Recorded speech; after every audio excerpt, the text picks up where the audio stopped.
جب تک انسان قربانیاں نہیں دیتا ہے تب تک کہ عموماً وہ کامیابیوں کی منزلیں بھی نہیں طے کرتا. یہ کچھ نظام قدرت ہے ایسا کہ انسان، عربی کا مشہور جملہ ہے من جدہ وجدہ، جو کوشش کرتا وہی پاتا. خود قرآن مقدس میں رب قدیر کا ارشاد ہے ومن جاہد فینا لنہدینہم سبلنا. اللہ تعالیٰ کیا فرماتا ہے؟ جو ہماری راہوں میں مجاہدہ کرتے ہیں، کوششیں کرتے ہیں. مجاہدہ بنے کوشش سے، تگ و دو، دوڑ دھوپ، محنت مشقت. جو ہماری راہ میں مجاہدہ کرتے ہیں، اللہ فرماتا ہے لنہدینہم سبلنا، اتنی تاکیدات کے ساتھ کہ ہم ضرور ضرور یقینی طور پر اسے اپنی راہوں کی ہدایت دے دیتے ہیں. یعنی بندے کی طرف سے مجاہدہ ہونا چاہیے، بندے کی طرف سے کوشش ہونا چاہیے، اور جب بندہ کوشش کرتا ہے تو اللہ تعالیٰ اس پر نواز دیتا.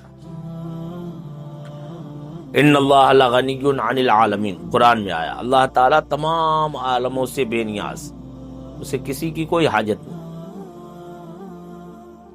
کوئی حاجت نہیں. اللہ الصمد، اللہ بے نیاز. بخاری شریف کی حدیث ہے، بڑی طویل حدیث ہے، اس کا خلاصہ ہم آپ کے سامنے دو لفظوں میں پیش کریں مختصر الفاظ میں. نبی کریم صلی اللہ علیہ وسلم ارشاد فرماتے، حدیث قدسی ہے، اللہ تعالیٰ فرماتا ہے کہ اگر تم تمام انسان و جنات سب ایک پرہیزگار ترین انسان کے دل پر اکٹھے ہو جائیں، یعنی ویسے بن جائیں، تب بھی اس سے ہماری بادشاہت میں کوئی زیادتی نہیں ہوگی. یعنی سارے انسان و جنات، جو دنیا میں سب سے بڑا متقی انسان ہو، اس کے دل جیسے بن جائیں، اس کے جیسے اعمال اختیار کر لیں، تب بھی اللہ تعالیٰ فرماتا ہماری بادشاہت میں اس سے کوئی اضافہ نہیں ہوگا. اور فرماتا ہے اور اگر تم میں سے تمام جنات و انسان مل کے کسی فاجر اور بدکار ترین انسان کے دل کے مطابق ہو جائیں، ویسے بن جائیں، تو اس سے ہماری بادشاہت میں کوئی کمی نہیں آئے گی. اب دیکھ رہے وہ بے نیاز ہے، اسے کوئی حاجت نہیں. تو حاجت ہمیں ہے، محتاج ہم ہیں، فقیر ہم ہیں. قرآن کہہ رہا نا صاف صاف اللہ غنی، اللہ غنی ہے، بے نیاز ہے. تم سب کے سب اللہ کے محتاج ہو. سارے انسان جنات جو بھی مخلوقات میں سے ہے، ہر شے صرف اور صرف اسی کی محتاج ہے. تو جب ہم محتاج ہیں تو ہمیں اپنا احتیاج ظاہر کرنا چاہیے، ہمیں اپنی حاجت پیش کرنا چاہیے. اور حاجت پیش کرنے کا مطلب یہ ہے کہ ہم اپنے اندر کمی محسوس کریں اور اس کمی کو دور کرنے کے لیے کوشش کریں. یہی تو ہوتا ہے. آدمی کو پیاس لگ رہی ہے تو پیاس محسوس کرتا ہے آدمی. اب وہ یہ دیکھتا ہے کہ ہماری پیاس بجھے گی کہاں سے.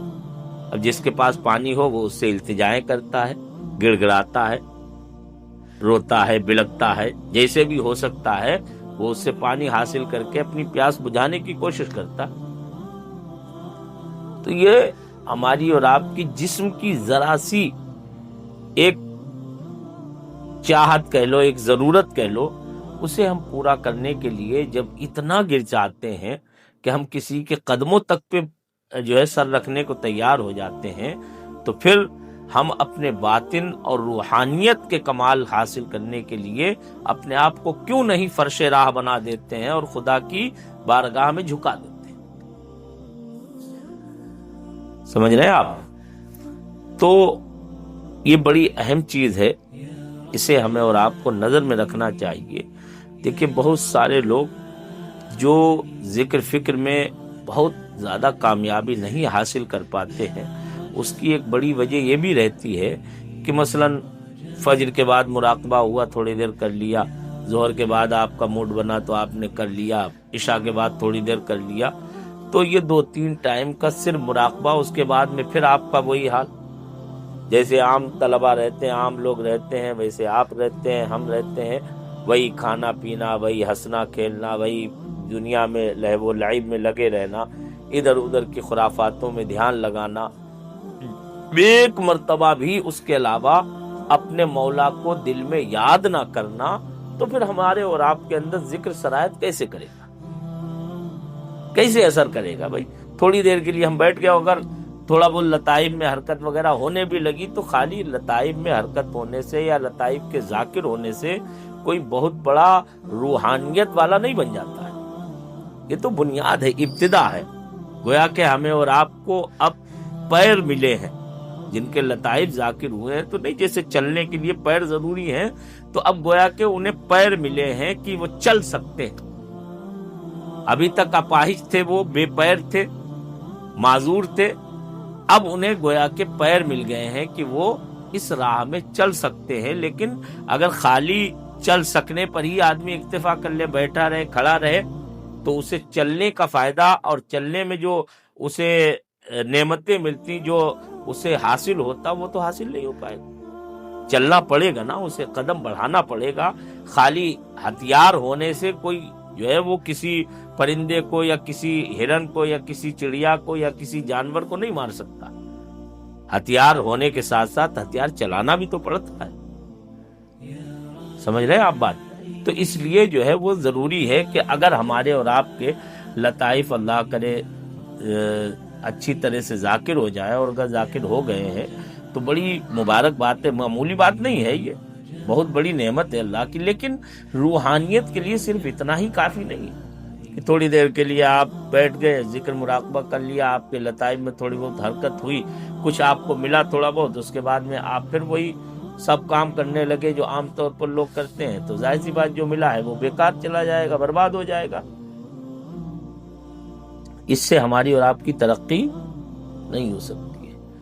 ترقی کے لیے ضروری ہے کہ ہم اپنے باطن کو دنیا کی محبت سے خالی کرنے کی مشق کریں۔